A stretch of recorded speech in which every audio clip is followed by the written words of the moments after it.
Assalamualaikum warahmatullahi wabarakatuh. Ya apa kabare arek-arek kabeh dina iki? Muga-muga sampeyan kabeh diparingi sehat segar kewarasan nggih. Ketemuan maneh barek pelajaran basa Jawa. Ayo arek-arek enggal siap nih bukune Tantri basa kelas 4 lan dibuka kaca 103 nganti kaca 105. Dina iki awake dhewe kabeh bakal sinau babagan sandangan panyigek wanda. Wis, gak usah adik suwe-suwe, saiki ayo diwiwiti wae. Sandangan panyigek wanda. Sigek tegese mati tumrape aksara utawa huruf.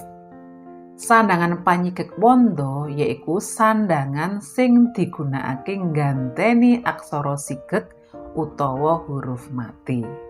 Nah, aksara sigek utawa huruf mati sing diganteni nganggo sandangan yaiku huruf H, R, Eng, lan pangkon.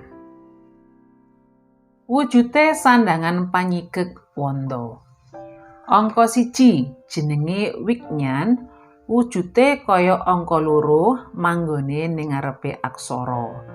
Iku gunane kanggo sigek utawa paten aksara utawa huruf H. Terus nomor 2 jenenge layar. Wujude garis cilik sing manggone ana ing dhuwure aksara. Iku minangka kanggo sigek utawa paten huruf R.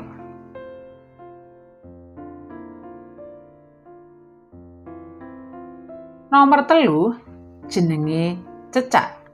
Wujude kaya koma sing kualik manggone ana ing dhuwure aksara, iku minangka panyigek utawa paten eng.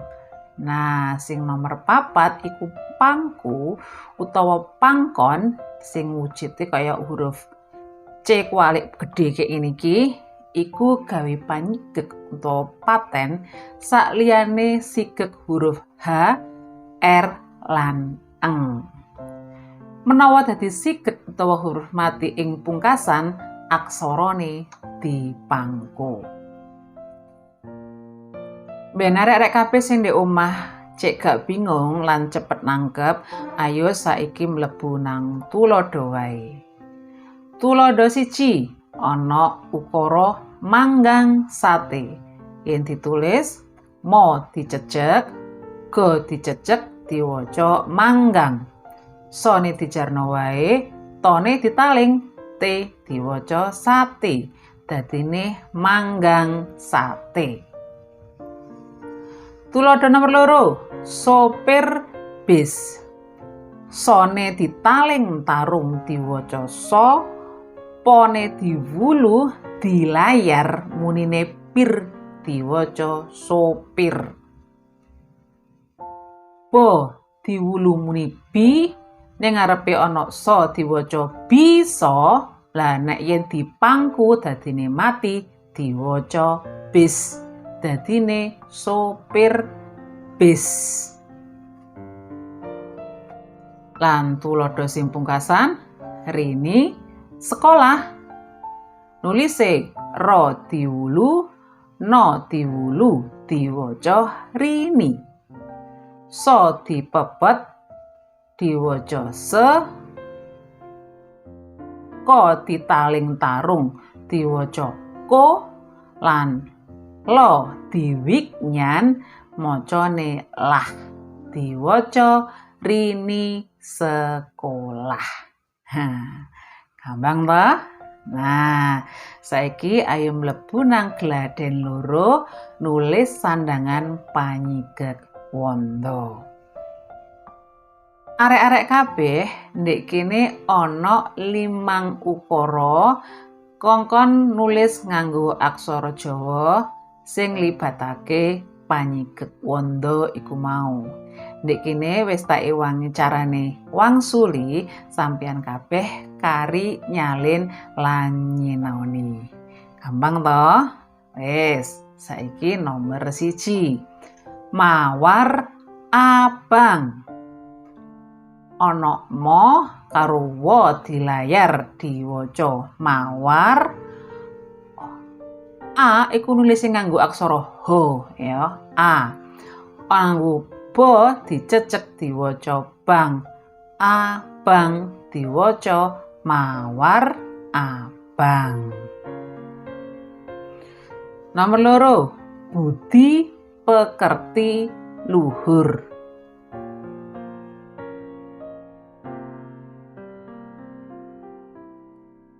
Carane nulis ya apa?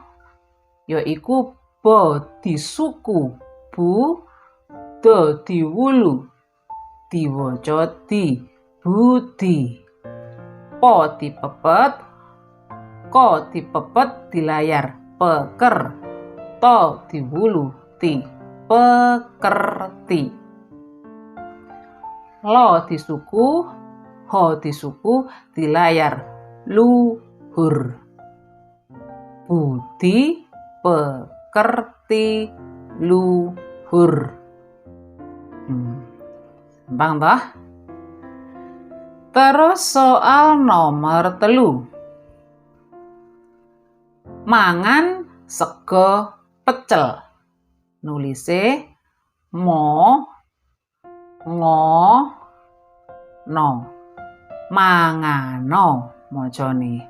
Berhubung ndek kene njaluke mangan ditambahi nganggo pasangan so ben mati, dadine mangan kei pasangan so dipepet se, mangan se.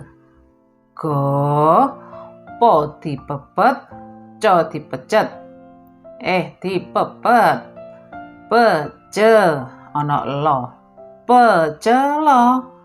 Karena njaluke pecel iki lone dipangku, dadine dadi pecel.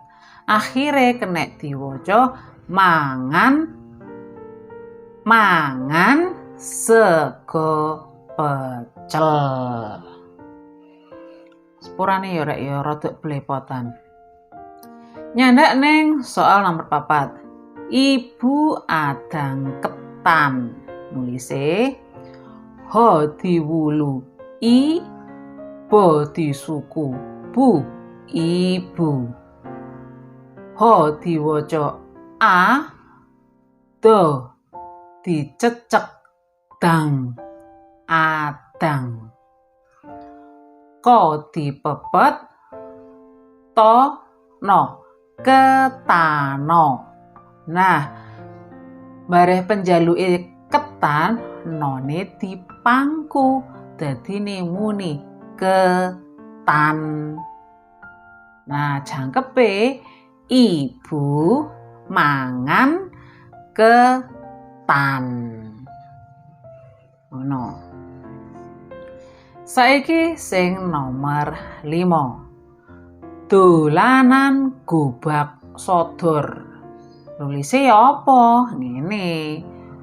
Do ditaling tarung diwaca do, lo gak diapa-apane diwaca la, nah dolana.